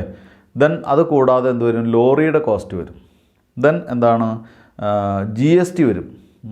സെയിൽ ടാക്സിന് ഇപ്പോഴത്തെ പേര് GST എന്നാണല്ലോ, ഗുഡ്സ് ആൻഡ് സർവീസസ് ടാക്സ് വരും. അത് ഇറക്കുന്നതിനുള്ള ലോഡിങ് ആൻഡ് അൺലോഡിങ് എക്സ്പെൻസസ് വരും, അല്ലേ? അല്ലെങ്കിൽ കാരേജ് വരും. ഇതൊക്കെ കഴിഞ്ഞിട്ടാണ് അത് എവിടേക്ക് വരുന്നത്? നമ്മുടെ സ്ഥാപനത്തിലേക്ക് വരുന്നു. അപ്പോൾ അവിടെ കുട്ടികൾ മനസ്സിലാക്കുക, നമ്മൾ വാങ്ങിയിട്ടുള്ള പൈപ്പിൽ 4 ഇഞ്ച് പൈപ്പുണ്ട്, 1 ഇഞ്ച് പൈപ്പുണ്ട്, 3/4 ഇഞ്ച് പൈപ്പുണ്ട്, പല ടൈപ്പ് പൈപ്പുകളുണ്ട്, അല്ലേ? അപ്പോൾ ഇതിൽ ഈ പൈപ്പുകൾക്ക് എങ്ങനെയാണ് വില കണക്കാക്കുക? നമ്മൾ പൈപ്പുകൾക്ക് ഒന്നിച്ചാണ് വന്നിട്ടുള്ളത്, ഫ്രൈറ്റ് വന്നിട്ടുള്ളത്. ഈ പൈപ്പിന് എല്ലാത്തിനും ഒന്നിച്ചാണ് GST വന്നിട്ടുള്ളത്. അപ്പോൾ എങ്ങനെ ചാർജ് ചെയ്യും? അപ്പോൾ ചാർജ് ചെയ്യുമ്പോൾ നമുക്ക് ഒരു കാര്യം പ്രത്യേകം പറയാം. എറണാകുളത്ത് നിന്ന് തൃശ്ശൂരിലേക്ക് എത്തിക്കാൻ വേണ്ടി വന്നിട്ടുള്ള ഫ്രൈറ്റ് നമ്മൾ ഡിവൈഡ് ചെയ്യുക വെയ്റ്റിൻ്റെ ബേസിലാണ്. ഫ്രൈറ്റ് നമ്മൾ ഡിവൈഡ് ചെയ്യുക സൈസിൻ്റെയോ വെയ്റ്റിൻ്റെയോ ബേസിലാണ്. എന്താ കാരണം? വെയ്റ്റിനാണ് ഫ്രൈറ്റ് കണക്കാക്കുന്നതിൽ ഇമ്പോർട്ടൻസ് ഉള്ളത്. എത്ര വെയ്റ്റാണ് ഒരു ലോറി നിറയാവുന്ന വെയിറ്റ് കൊണ്ടുവരാനാണ് ഇത്ര രൂപ അല്ലേ? അപ്പോൾ 4-5 പൈപ്പ് എന്ന് പറയുമ്പോൾ കുറച്ചുകൂടി അധികം സ്പേസും വെയിറ്റും വേണ്ടി വരുന്നു. അപ്പോൾ 4-5 പൈപ്പുകൾക്ക് കൂടുതൽ കൊടുക്കണം? വെയിറ്റേജ് കൊടുക്കണം. അപ്പോൾ വെയിറ്റ് ബേസിലാണ് എന്തിനെ ഡിവൈഡ് ചെയ്യുക? ഫ്രൈറ്റ് ഡിവൈഡ് ചെയ്യുക. അതേപോലെ തന്നെ GST ഡിവൈഡ് ചെയ്താൽ പറ്റുമോ? പറ്റില്ല. എന്താ കാരണം? GST ഡിവൈഡ് ചെയ്യുന്നത് GST ചാർജ് ചെയ്യുന്നത് പ്രൈസിൻ്റെ മുകളിലാണ്. അപ്പോൾ പ്രൈസ് വെച്ചിട്ടാണ് നമ്മൾ എന്ത് ഡിവൈഡ് ചെയ്യുക? GST ഡിവൈഡ് ചെയ്യുക. ഇങ്ങനെ അതുപോലെ തന്നെ കേരേജും എന്താണ്? വെയ്റ്റും സൈസൊക്കെ നോക്കിയിട്ടാണ് കേരേജ് ഡിവൈഡ് ചെയ്യുക. ഇങ്ങനെ ഒരു പർച്ചേസിൽ ഒരു ലോട്ടിൽ വരുന്ന പ്രോഡക്റ്റുകളുടെ കോസ്റ്റ് ഡിവൈഡ് ചെയ്യുക എങ്ങനെയാണ്? മനസ്സിലായല്ലോ? പ്രൊപ്പോർഷനേറ്റായിട്ട്, ഏറ്റവും സിമ്പിളായിട്ട് പറഞ്ഞാൽ പ്രൊപ്പോർഷനേറ്റായിട്ട് വേണം ഇത്തരം കോമൺ ആയിട്ടുള്ള എക്സ്പെൻസുകളെ ഡിവൈഡ് ചെയ്യാൻ. ഫോർ എക്സാമ്പിൾ, ഇൻഷുറൻസ് ഡിവൈഡ് ചെയ്യുമ്പോൾ വാല്യൂവിൽ ഡിവൈഡ് ചെയ്യണം, GST ഡിവൈഡ് ചെയ്യുമ്പോൾ വാല്യൂവിൽ ഡിവൈഡ് ചെയ്യണം, ഫ്രൈറ്റ് ഡിവൈഡ് ചെയ്യുമ്പോൾ വെയ്റ്റിൽ ഡിവൈഡ് ചെയ്യണം. മനസ്സിലായല്ലോ? അത്തരം കാര്യങ്ങൾ കുട്ടികൾ മനസ്സിലാക്കുക. ഇനി നമുക്കൊരു എക്സാമ്പിൾ ക്വസ്റ്റ്യൻ ആണ്. നമ്മുടെ എക്സലിൻ്റെ ടെക്സ്റ്റ് ബുക്കാണ് കുട്ടികൾ ഫോളോ ചെയ്യേണ്ടത്. എക്സലിൻ്റെ ടെക്സ്റ്റ് ബുക്കിൽ പേജ് നമ്പർ 55 ഇല്ലസ്ട്രേഷൻ 1 ആണ് ഇപ്പോൾ നമ്മൾ ഡിസ്കസ് ചെയ്യുന്ന ടോപ്പിക് എന്ന് പറയുന്നത്. അതിൽ ഇല്ലസ്ട്രേഷൻ 1 ഞാൻ ക്വസ്റ്റ്യൻ വായിക്കുന്നതാണ്.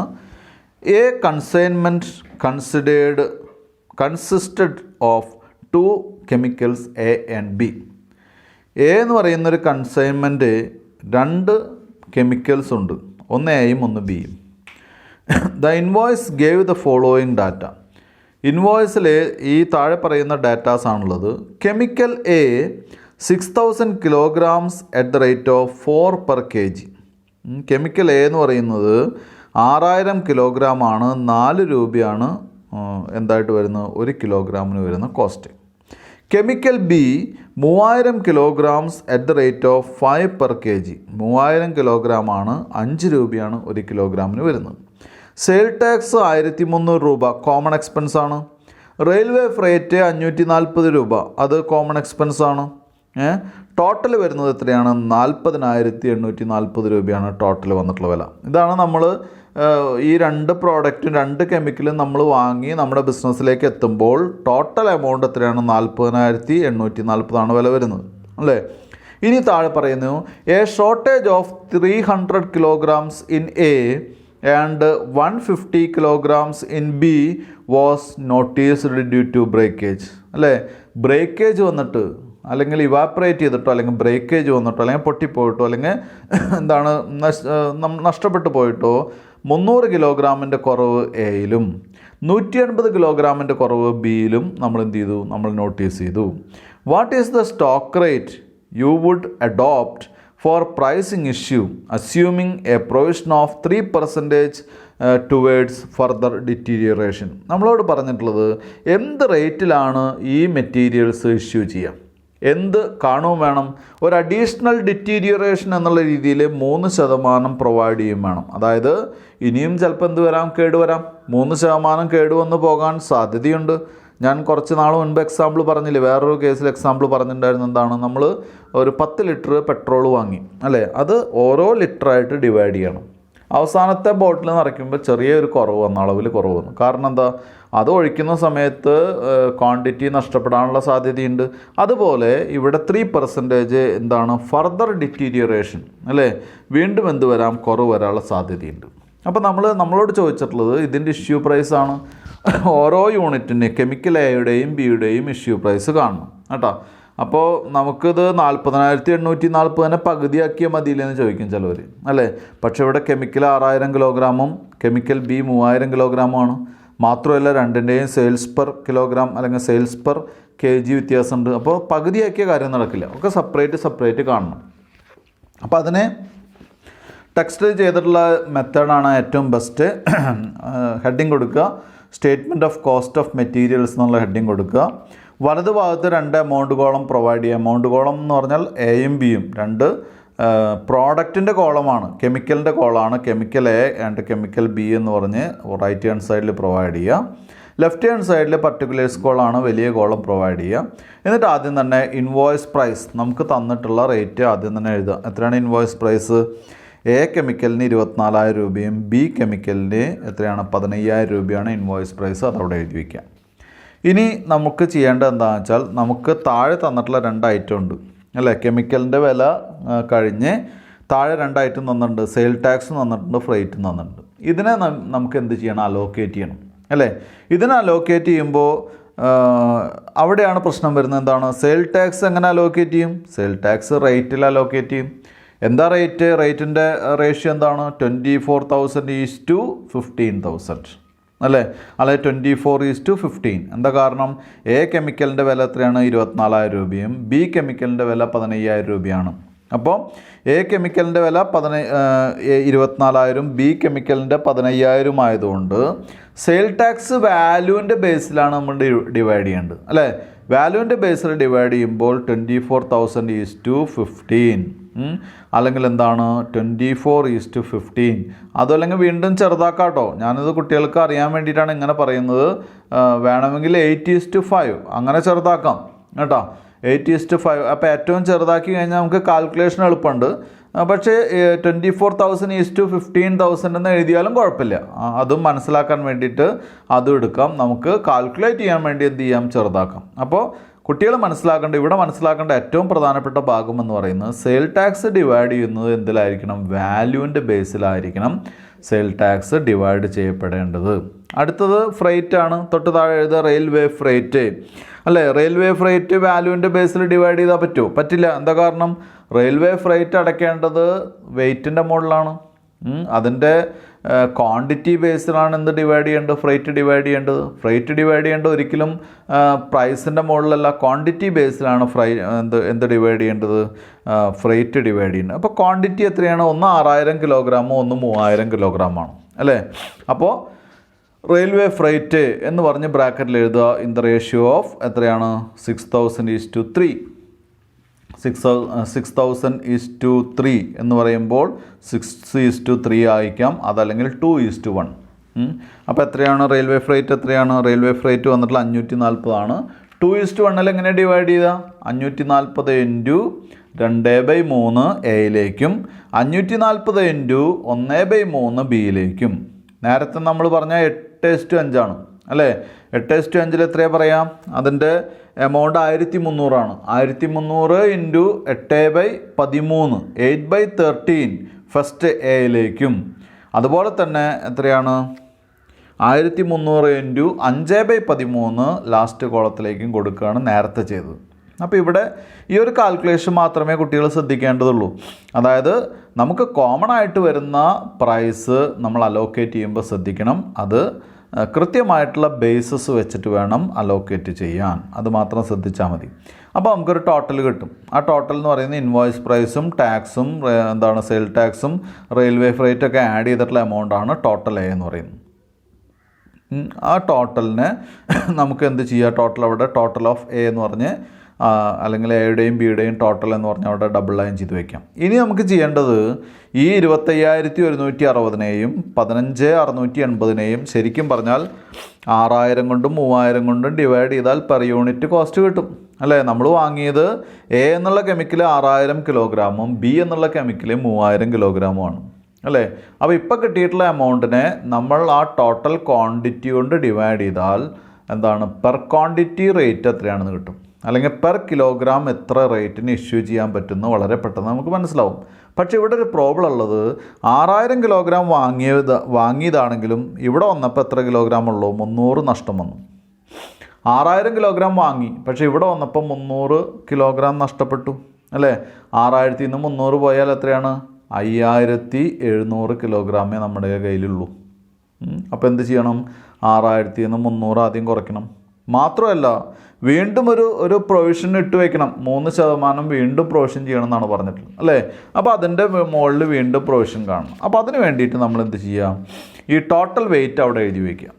അതായത് ടോട്ടൽ എന്ന് പറഞ്ഞ് 25,160 ഡബിൾ ലൈൻ ചെയ്യുക, അല്ലെങ്കിൽ 15,680 ആ 2 എമൗണ്ടുകളും ഡബിൾ ലൈൻ ചെയ്തതിന് ശേഷം ടോട്ടൽ വെയിറ്റ് അവിടെ എഴുതി വയ്ക്കുക. ടോട്ടൽ വെയിറ്റ് ഇൻ കിലോഗ്രാംസ് 6,000-ഉം 3,000-ഉം ലെസ് ഷോർട്ടേജ് ഷോർട്ടേജ് അവിടെ കുറയ്ക്കുക എത്രയാണ് 300-ഉം 300-ഉം 150 ഷോർട്ടേജ്. അത് എഴുതുക, കുറയ്ക്കുമ്പോൾ 5700-ഉം 2850 കിട്ടുക.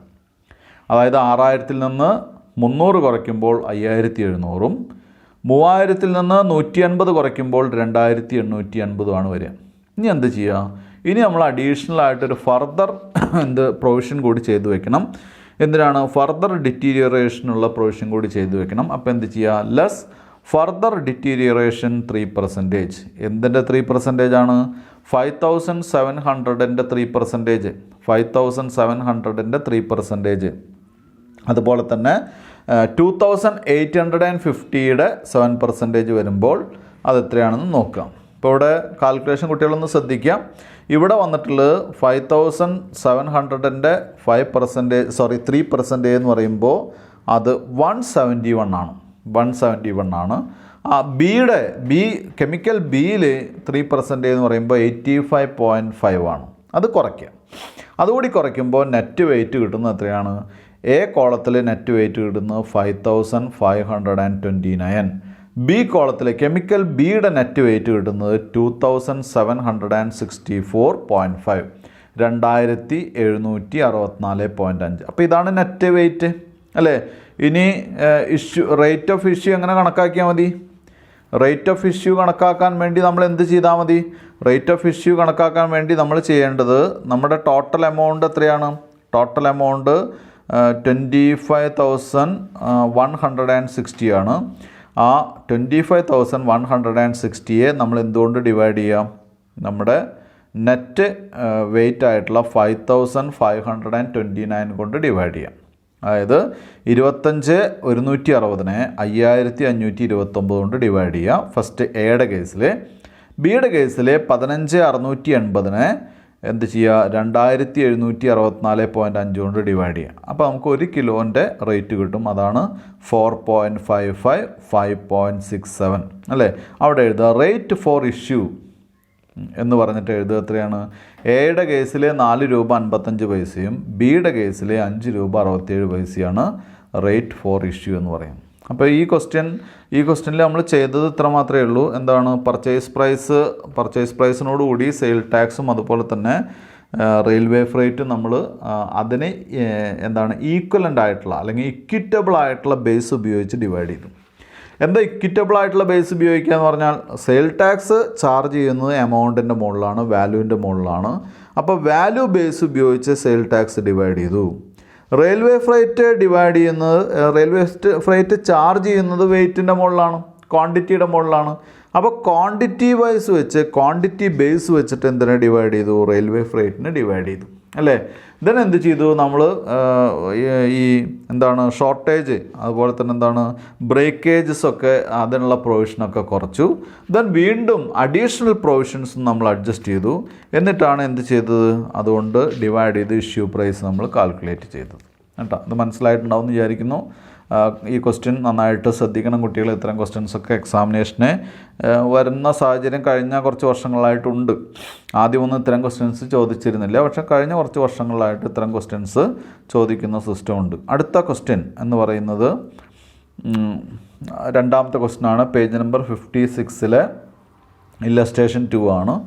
What rates would you adopt for pricing issues in respect of materials in the following purchase invoice? അതായത് നേരത്തെ പോലെ തന്നെ ഒരു ഫോളോയിങ് പർച്ചേസ് ഇൻവോയ്സ് നമുക്ക് തന്നിട്ടുണ്ട്. അത് വെച്ച് നേരത്തെ പോലെ തന്നെ നമ്മൾ എന്ത് കാണണം? കോസ്റ്റ് ഓഫ് ഇഷ്യൂ കാണണം. ഇതാണ് ക്വസ്റ്റ്യൻ. അപ്പോൾ ഞാൻ ക്വസ്റ്റ്യൻ വായിക്കാം. 1, 200 kilograms of X at the rate of 100 per kg, 1 case. 200 kilogram X, അത് 1 കിലോഗ്രാമിന് 100 രൂപ. അത് ഒരു കേസ് എടുത്തു. അപ്പോൾ അതിൻ്റെ റേറ്റ് എഴുതിയിട്ടുണ്ട്. 100 കിലോഗ്രാമിന് അതൊരു കേസ് എടുത്തു, 50 രൂപ വെച്ച് അതിന് 5000 രൂപ. 500 കിലോഗ്രാമിന് 70 രൂപ വെച്ച് അത് 2 കേസ് എടുത്തു. 2 കേസാണ് കേട്ടോ, ശ്രദ്ധിക്കുക. അപ്പോൾ അവിടെ 500 കിലോഗ്രാമിന് എത്രയാണെന്നുണ്ടെങ്കിൽ 2 cases എന്നുള്ള ബ്രാക്കറ്റിലാണ് പറഞ്ഞിട്ടുള്ളത് കേട്ടോ. അപ്പോൾ അതിൻ്റെ ടോട്ടൽ എമൗണ്ട് കൊടുക്കുക. ട്രേഡ് ഡിസ്കൗണ്ട് 10% അത് കുറച്ചിട്ടുണ്ട്. ക്യാഷ് ഡിസ്കൗണ്ട് പ്രോംപ്റ്റ് പേയ്മെൻറ്റിനാണ്, 30 days പ്രോംപ്റ്റ് പേയ്മെൻറ്റിനാണ്. അപ്പോൾ കുട്ടികളൊരു കാര്യം മനസ്സിലാക്കേണ്ടത്, നമുക്ക് ഈ ക്യാഷ് ഡിസ്കൗണ്ട് നമുക്ക് ഒഴിവാക്കേണ്ടി വരും. കാരണം ക്യാഷ് ഡിസ്കൗണ്ട് പൈസ കൊടുത്താലേ ഉള്ളൂ, അതൊരു ഫിനാൻഷ്യൽ ഐറ്റാണ് അല്ലേ, അപ്പോൾ അത് കാണേണ്ട ആവശ്യമില്ല. Then carriage, non returnable cases എന്നാണ് പറഞ്ഞിട്ടുള്ളത്. അതിൻ്റെ charge, insurance charge, sale tax പോലെയുള്ള കാര്യങ്ങൾ പറഞ്ഞിരിക്കും കേട്ടോ. അപ്പോൾ ഇവിടെ ഈ കേരേജിൻ്റെ ചാർജ് നമ്മൾ എന്ത് ചെയ്യണം, അത് ആഡ് ചെയ്യണം. അതുപോലെ തന്നെ നോൺ റിട്ടേണബിൾ കേസാണ്, അത് എന്ത് ചെയ്യാൻ, നോൺ റിട്ടേണബിൾ കേസ് എന്ന് പറയുമ്പോൾ റിട്ടേൺ ചെയ്യാൻ പറ്റില്ല, നോൺ റിട്ടേണബിൾ ആണ്, റിട്ടേൺ ചെയ്യാൻ പറ്റാത്ത കേസാണ്. അപ്പോൾ അത് കാരണം കൊണ്ട് അതിൻ്റെ ചാർജ് നമ്മൾ ഡിവൈഡ് ചെയ്യണം, ഇൻഷുറൻസ് ഡിവൈഡ് ചെയ്യണം, സെയിൽ ടാക്സ് ഡിവൈഡ് ചെയ്യണം, ഇതൊക്കെ ഡിവൈഡ് ചെയ്യണം അല്ലേ. അപ്പോൾ ഈ നോൺ റിട്ടേണബിൾ കേസ് ഒരു എക്സാമ്പിളായിട്ട് എടുത്തു കഴിഞ്ഞാൽ അവിടെ തന്നെ നമുക്ക് പഠിക്കാനുണ്ട്. കാരണം ഒന്നാമത്തെ ക്വാണ്ടിറ്റി നോക്കി 200 കിലോഗ്രാംസ്, അതിനൊരു കേസുള്ളൂ. അപ്പോൾ എന്ത് ചെയ്യുക, 60 രൂപയാണ് അവിടെ ചാർജ് ചെയ്യാൻ പറ്റുള്ളൂ. രണ്ടാമത്തെ കേസിൽ അവിടെ ഒരു കേസുള്ളൂ, അവിടെ 60 രൂപയെ ചാർജ് ചെയ്യാൻ പറ്റുള്ളൂ. മൂന്നാമത്തെ കേസിൽ 2 കേസുണ്ട്, അവിടെ എന്ത് ചെയ്യാം, 120 രൂപ ചാർജ് ചെയ്യാം. അപ്പോൾ ഇങ്ങനെ വ്യക്തമായിട്ട് നമ്മൾ പഠിച്ച്, അല്ലെങ്കിൽ എന്താണ് ഒരു ഇതിനെ വലിയ ഒരു ബുദ്ധിശക്തി ഒന്നും വേണ്ട, നമുക്കൊരു ലോജിക്ക് ഉണ്ടായി എന്ത് ചെയ്യാം, ഇത്തരം ക്വസ്റ്റ്യൻസ് വളരെ ഈസി ആയിട്ട് ചെയ്യാം അല്ലേ. അപ്പോൾ നേരത്തെ ചെയ്ത പോലെ എന്ത് ചെയ്യുക, statement of cost of materials എന്നുള്ള ഹെഡിങ് കൊടുക്കുക.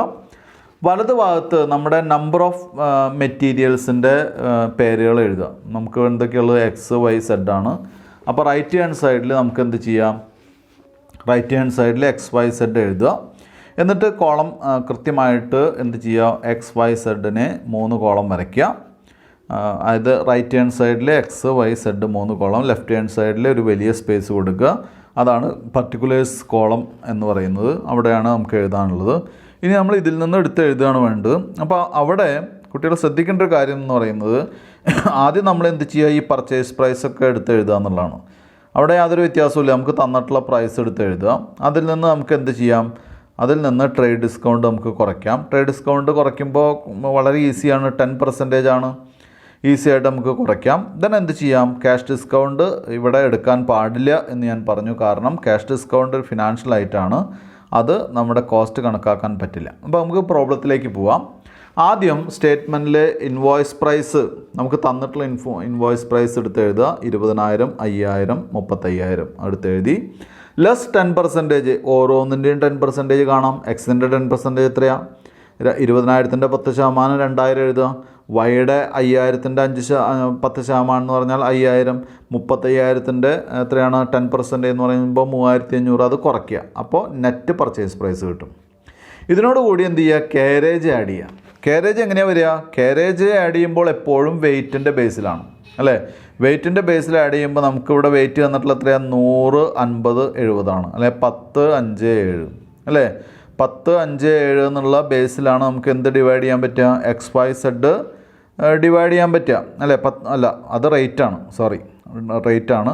നമുക്കിവിടെ കിലോഗ്രാംസ് 200, 100, 500 ആണ് അല്ലേ. അപ്പോൾ 200, 100, 500 എന്ന് പറയുമ്പോൾ 2, 1, 5 ഡിവൈഡ് ചെയ്യാം. കാരേജ് ഡിവൈഡ് ചെയ്യേണ്ടത്, കാരേജിൻ്റെ എമൗണ്ട് എത്രയാണ്, 480 രൂപയാണ്. 480 രൂപ ഡിവൈഡ് ചെയ്യേണ്ടത് 2, 1, 5. അപ്പോൾ 2, 1, 3, 5, 8 അല്ലേ. 2/8 എക്സിന്, 480 ഇൻറ്റു 2/8 എക്സിന്, 480 ഇൻറ്റു 1/8 വൈക്ക്, 480 ഇൻറ്റു എത്രയാണ്, 5/8 സെഡിന്. അത് എത്രയാണെങ്കിൽ അത് കുട്ടികൾ ഡിവൈഡ് ചെയ്ത് നോക്കിയിട്ട് എഴുതുക. ടെക്സ്റ്റിലുള്ള ഞാൻ വായിക്കാം. 120, 60, 300, 120, 60, 300. അപ്പോൾ കാരേജ് വെയ്റ്റിലാണ് ഡിവൈഡ് ചെയ്യണമെന്ന് മാത്രം മനസ്സിലാക്കിയാൽ മതി കേട്ടോ, ബാക്കിയുള്ള നമുക്ക് കിട്ടുമല്ലോ. അടുത്ത കോസ്റ്റ് ഓഫ് കേസസ്, അത് നമുക്ക് തന്നിട്ടുണ്ട് കേസിൻ്റെ അല്ലേ. ആദ്യത്തേന് ഒരു കേസ് 60 രൂപ, രണ്ടാമത്തേന് ഒരു കേസ് 60 രൂപ, മൂന്നാമത്തേന് 2 കേസ്, അപ്പോൾ 120 രൂപ. ഇനി ഇൻഷുറൻസ് ആണ്. ഇൻഷുറൻസ് വാല്യൂവിൻ്റെ ബേസിലാണ്. ഇൻഷുറൻസ് വാല്യൂവിൻ്റെ ബേസിൽ എന്ന് പറഞ്ഞു കഴിഞ്ഞാൽ ഏതിലാണ്, എങ്ങനെയാണ് ഡിവൈഡ് ചെയ്യുക, വാല്യൂ എത്രയാണ്, വാല്യൂ 40, 5, 17 ആണ്, സോറി 20, 5, 35 ആണ്. അങ്ങനെ വേണേൽ ചെയ്യാം. അതല്ലെങ്കിൽ നമുക്ക് ഡിസ്കൗണ്ട് അല്ലെങ്കിൽ 20, 5, 35 തന്നെ ഡിവൈഡ് ചെയ്യാം കേട്ടോ. ഇൻഷുറൻസ് അങ്ങനെ തന്നെ ഡിവൈഡ് ചെയ്യാം, വേണമെങ്കിൽ കുറയ്ക്കാം. 5 കൊണ്ട് ഡിവൈഡ് ചെയ്ത് കഴിഞ്ഞാൽ 4, 1, 7 അങ്ങനെ ഇൻഷുറൻസിൻ്റെ വാല്യൂ. അതായത് ഇൻഷുറൻസ് എപ്പോഴും എന്തിലാണ്, ബിസിനസ്സിൻ്റെ വാല്യൂവിലാണ് ഇൻഷുറൻസ് എപ്പോഴും. നമുക്ക് ഇത്ര രൂപ വിലമതിക്കുന്നു എന്നുള്ള ബേസിലാണ് ഇൻഷുറൻസ് ചാർജ് ചെയ്യുക. അപ്പോൾ ഇവിടെ നമ്മൾ വാല്യൂ ആണ് ഇൻഷുറൻസിൻ്റെ ബേസായിട്ട്, ഇക്വിറ്റബിൾ ബേസായിട്ട് എടുക്കേണ്ടത്. വാല്യൂ എന്ന് പറയുന്നത് 20,000, 5,000, 35,000 ആണ്. അപ്പോൾ കോമൺ ആയിട്ട് 5 കൊണ്ട് ഡിവൈഡ് ചെയ്യാം. 20, 5, 35 5 കൊണ്ട് ഡിവൈഡ് ചെയ്താൽ 417 വരും കേട്ടോ. 417 എന്ന് പറയുമ്പോൾ 7 4 11 1 12 അല്ലേ. ഇൻഷുറൻസിൻ്റെ വില എത്രയാണ്? 480 രൂപയാണ് അതിൻ്റെ കോസ്റ്റ്. അപ്പോൾ എന്ത് ചെയ്യുക? 480 × 4/12 അതാ എക്സിനെ, 480 × 1/12 വൈക്ക്, 480 × 7/12 എക്സ് സെഡിനെ അല്ലേ. അപ്പോൾ എമൗണ്ട് വരുന്നത് 160, 40, 280. ഇനി സെയിൽ ടാക്സ് 4% അല്ലേ. 4% എന്ന് പറയുന്നത് എവിടെ ചാർജ് ചെയ്താൽ മതി? നെറ്റ് പർച്ചേസ് പ്രൈസിൻ്റെ മുകളിൽ ചാർജ് ചെയ്താൽ മതി. 18,000 എക്സിനാണെങ്കിൽ എന്ത് ചെയ്യുക? 18,000 4% 720. വൈക്കാണെങ്കിൽ 4,500 4% 180. സെഡിനാണെങ്കിൽ എത്രയാണ്? 31,500 4% 1,260 അല്ലേ. അപ്പോൾ എല്ലാതും ചാർജ് ചെയ്ത് കഴിഞ്ഞു. ഇനി അത് ആഡ് ചെയ്യുമ്പോൾ നമുക്ക് വരുന്നത് 19,060 ആദ്യത്തെ കോളത്തിൽ, രണ്ടാമത്തെ കോളത്തിൽ 4,840, മൂന്നാമത്തെ കോളത്തിൽ 33,460. ഇനി എന്ത് ചെയ്യുക? എന്താണ് ക്വാണ്ടിറ്റി എഴുതുക താഴെ. ക്വാണ്ടിറ്റി എത്രയാണ്? ഈ ടെക്സ്റ്റിൽ ക്വാണ്ടിറ്റി എഴുതിയിട്ടില്ല, കുട്ടികൾക്ക് ക്വാണ്ടിറ്റി എഴുതിക്കോളൂ. ക്വാണ്ടിറ്റി ഈസ് ഈക്വൽ ടു എത്രയാണ്? 200 കിലോഗ്രാം, 100 കിലോഗ്രാം, 500 കിലോഗ്രാം. ഇനി തൊട്ട് താഴെ റേറ്റ് പെർ കെ ജി എന്ന് പറയുമ്പോൾ എന്ത് ചെയ്യുക? ഓരോ കോളത്തിലുള്ള എമൗണ്ടിനെ, ഇപ്പോൾ 19,060നെ 200 കൊണ്ട് ഡിവൈഡ് ചെയ്യാം. അതുപോലെ തന്നെ വൈ എത്രയാണ്? 4,840നെ 100 കൊണ്ട് ഡിവൈഡ് ചെയ്യുക. 33,460നെ 500 കൊണ്ട് ഡിവൈഡ് ചെയ്യുക. അപ്പോൾ എത്ര കിട്ടും? നമുക്ക് 95 രൂപ 30 പൈസ ഫസ്റ്റ് കോളത്തിൽ കിട്ടും. രണ്ടാമത്തെ കോളത്തിൽ 48 രൂപ 40 പൈസ രണ്ടാമത്തെ കോളത്തിൽ കിട്ടും. മൂന്നാമത്തെ കോളത്തിൽ 66 രൂപ 92 പൈസ കിട്ടും. അപ്പോൾ ഇവിടെ ക്യാഷ് ഡിസ്കൗണ്ട് നമ്മൾ എടുത്തിട്ടില്ല. ബാക്കിയൊക്കെ കഴിഞ്ഞ ക്വസ്റ്റ്യൻ എങ്ങനെയാണോ ചെയ്തത് അതേപോലെ തന്നെയാണ് ചെയ്തിട്ടുള്ളത്. ഇപ്പോൾ ഇത്തരം ക്വസ്റ്റ്യനിൽ കുട്ടികൾ ശ്രദ്ധിക്കേണ്ടത്, ഇത്തരം ഒരു ക്വസ്റ്റ്യൻ നമുക്ക് അല്ലെങ്കിൽ ഒരു ടൈപ്പ് ബൈ ഹാർട്ട് പഠിച്ചു വയ്ക്കുക അങ്ങനെ പറ്റില്ല. ഇതിൽ നമ്മുടെ ലോജിക്ക് ഉപയോഗിച്ച് ഒരു പർച്ചേസ് പ്രൈസിൽ ആഡ് ചെയ്യേണ്ട ഐറ്റംസ് എന്തൊക്കെയാണ്, അതിന് കോമൺ ആയിട്ട് വരുന്ന ഐറ്റംസ് എങ്ങനെ ഇക്വിറ്റബിൾ ബേസ് ചെയ്ത് ഡിവൈഡ് ചെയ്യും, അത്തരം കാര്യങ്ങളൊക്കെ വെച്ച് പ്രോബ്ലം ചെയ്യാനേ സാധിക്കുള്ളൂ കേട്ടോ. അപ്പോൾ ഇന്നത്തെ ക്ലാസ്സിൽ ഇത്രയാണ് നമ്മൾ എടുക്കുന്നത്. കുട്ടികൾക്ക് എന്തെങ്കിലും സംശയങ്ങളുണ്ടെങ്കിൽ ചോദിക്കണം. Thank you.